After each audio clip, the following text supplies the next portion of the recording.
நாடாளுமன்ற தேர்தல் 7 கட்டங்களாக நடந்து முடிந்துள்ள நிலையில் பதிவான வாக்குகள் நாளை வாக்கு எண்ணிக்கை நடைபெறுகிறது. நாடாளுமன்ற தேர்தல் கடந்த ஏப்ரல் 19 முதல் ஜூன் 1ஆம் தேதி வரை 7 கட்டங்களாக நடந்து முடிந்துள்ளது. இதையடுத்து நாடாளுமன்ற தேர்தலில் பதிவான வாக்குகள் நாளை எண்ணப்படுகிறது. நாளை காலை 8 மணிக்கு வாக்கு எண்ணிக்கை தொடங்கும் நிலையில் முதலில் தபால் வாக்குகள் எண்ணப்பட்டு பின்பு மின்னணு இயந்திரங்களில் பதிவான வாக்குகள் எண்ணப்படுகின்றன.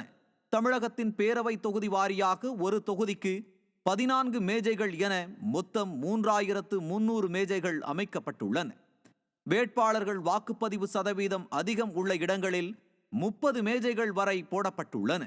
ஒவ்வொரு மேஜைக்கும் தனியாக சிசிடிவி கேமரா பொருத்தப்பட்டு வாக்கு எண்ணிக்கை முழுவதும் பதிவு செய்யப்பட உள்ளது.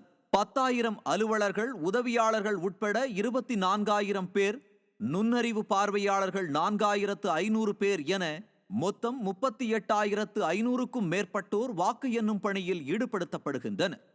58 பொது பார்வையாளர்கள், 817 உதவி தேர்தல் நடத்தும் அலுவலர்கள் நியமிக்கப்பட்டுள்ளனர். பாதுகாப்பு பணிக்காக 15 கம்பெனி துணை ராணுவ படையினர் அந்தந்த வாக்கு எண்ணிக்கை மையங்களில் பணியமர்த்தப்பட்டுள்ளனர். இது தவிர தமிழகம் முழுவதும் நாளை 1 லட்சம் போலீசார் பாதுகாப்பு பணியில் ஈடுபடும் நிலையில் 39 மையங்களிலும் 3 அடுக்கு பாதுகாப்பு போடப்பட்டுள்ளது. வாக்கு எண்ணிக்கை அலுவலர்களுக்கு 2 கட்ட பயிற்சிகள் அளிக்கப்பட்ட நிலையில் வாக்கு எண்ணிக்கை அலுவலர்கள் கணினி குழுக்கள் மூலம் பணிக்காக பிரித்து அனுப்பப்பட்டனர்.